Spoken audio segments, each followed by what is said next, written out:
ಎಲ್ಲರಿಗೂ ನಮಸ್ಕಾರ. ಇವತ್ತು ನಮ್ಮ ಮನೆಯಲ್ಲೇ ನಮ್ಮ ಕೈಯಾರೆ ಟೇಸ್ಟಿಯಾಗಿ ಕ್ರಿಸ್ಪಿ ಆಗಿರುವಂಥ ನಿಪ್ಪಟ್ಟನ್ನ ಮಾಡ್ಕೊಳ್ಳೋಣ.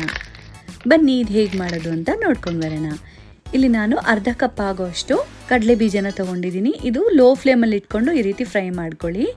ಸ್ವಲ್ಪ ಕ್ರಿಸ್ಪಿ ಆಗಬೇಕು, ಅಷ್ಟು ತನಕ ಫ್ರೈ ಮಾಡ್ಕೋಬೇಕು. ಇದಕ್ಕೇನೆ ಅರ್ಧ ಕಪ್ ಆಗೋಷ್ಟು ಹುರಿಗಡಲೆ ತೊಗೊತಿದ್ದೀನಿ. ಒಂದು ಸ್ವಲ್ಪ ನೀವು ಅದೇ ಬಿಸಿಗೆ ಹಾಕಿ ಬಿಟ್ಬಿಡಿ.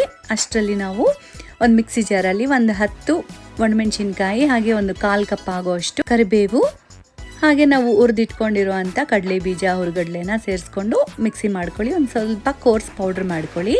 ಇದಕ್ಕೇನೆ 3 ಕಪ್ ಆಗೋಷ್ಟು ಅಕ್ಕಿ ಹಿಟ್ಟು, ರುಚಿಗೆ ತಕ್ಕಷ್ಟು ಉಪ್ಪನ್ನ ಸೇರಿಸ್ಕೊತಿದ್ದೀನಿ. ಇದು ಚೆನ್ನಾಗಿ ಒಂದ್ಸರಿ ಮಿಕ್ಸ್ ಮಾಡ್ಕೊಳ್ಳಿ. ಇದಕ್ಕೇನೆ ಒಂದು 3 ಟೇಬಲ್ ಸ್ಪೂನ್ ಆಗೋಷ್ಟು ಎಣ್ಣೆನ ಚೆನ್ನಾಗಿ ಬಿಸಿ ಮಾಡ್ಕೋಬೇಕು. ಸೊ ಬಿಸಿ ಮಾಡಿಕೊಂಡು ಇದಕ್ಕೇನೆ ಆ್ಯಡ್ ಮಾಡ್ಕೋಬೇಕು, ಈ ಹಿಟ್ಟಿಗೆ ಆ್ಯಡ್ ಮಾಡ್ಕೋಬೇಕು. ಎಣ್ಣೆ ಇದಕ್ಕೆ ಚೆನ್ನಾಗಿ ಮಿಕ್ಸ್ ಮಾಡ್ಕೋಬೇಕು. ಈ ರೀತಿ ಚೆನ್ನಾಗಿ ಹಿಟ್ಟಿಗೆ ಮಿಕ್ಸ್ ಮಾಡ್ಕೋಬೇಕು. ಸೊ ಈ ಮಧ್ಯದಲ್ಲಿ ನಾನು 1 ಟೇಬಲ್ ಸ್ಪೂನ್ ಆಗೋಷ್ಟು ಜೀರಿಗೆ, ಒಂದು ಸ್ವಲ್ಪ ಹಿಂಗನ್ನು ಸೇರಿಸಿದ್ದೀನಿ. ಆ ಕ್ಲಿಪ್ ಮಿಸ್ ಆಗಿದೆ, ನೀವು ಆ್ಯಡ್ ಮಾಡ್ಕೊಳ್ಳಿ, ಚೆನ್ನಾಗಿರುತ್ತೆ. ಸೊ ಎಣ್ಣೆ ಎಲ್ಲ ಚೆನ್ನಾಗಿ ಮಿಕ್ಸ್ ಮಾಡಾದಮೇಲೆ ಒಂದು ಸ್ವಲ್ಪನೇ ನೀರು ಸೇರಿಸ್ಕೊಂಡು ಈ ರೀತಿ ಮಿಕ್ಸ್ ಮಾಡ್ಕೋಬೇಕು. ಇವಾಗ ಒಂದಷ್ಟು ಕ್ವಾಂಟಿಟಿನ ತಗೊಂಡು ಚಪಾತಿ ಹಿಟ್ಟು ಥರ ಈ ರೀತಿ ರೋಲ್ ಮಾಡ್ಕೋಬೇಕು. ಇದಕ್ಕೇನೋ ಒಂದು ಸ್ವಲ್ಪ ಮೈದಾ ಹಿಟ್ಟನ್ನ ಸೇರಿಸ್ಕೊಂಡು ನೀವು ಲಟ್ಸ್ಕೊಂಡ್ರೆ ಈಸಿಯಾಗಿ ರೋಲ್ ಆಗುತ್ತೆ. ಸೊ ಸ್ವಲ್ಪ ತೆಳುವಾಗೆ ಮಾಡ್ಕೊಳ್ಳಿ. ದಪ್ಪ ಆದರೆ ನಿಮಗೆ ಪೂರಿ ಥರ ಉಬ್ಬುತ್ತೆ. ಸೊ ಹಾಗಾಗಿ ಒಂದು ಸ್ವಲ್ಪ ತೆಳುವಾಗೆ ಮಾಡ್ಕೊಳ್ಳಿ. ಈ ರೀತಿ ಮಾಡಿಕೊಂಡು ಯಾವುದಾದ್ರೂ ಶಾರ್ಪ್ ಎಡ್ಜ್ ಇಡಬೇಕು, ಆ ರೀತಿ ನೀವು ಮುಚ್ಚಳ ಅಥವಾ ಗ್ಲಾಸ್ನ ಯೂಸ್ ಮಾಡಿ ಈ ರೀತಿ ನೀವು ನಿಪ್ಪಟ್ಟನ್ನ ರೆಡಿ ಮಾಡ್ಕೋಬೇಕು. ಸೊ ತುಂಬಾ ಈಸಿಯಾಗಿ ಮಾಡ್ಕೋಬೋದು. ಸೊ ಕಾದಿರೋ ಎಣ್ಣೆಯಲ್ಲಿ ಈ ರೀತಿ ಫ್ರೈ ಮಾಡ್ಕೊಳ್ಳಿ.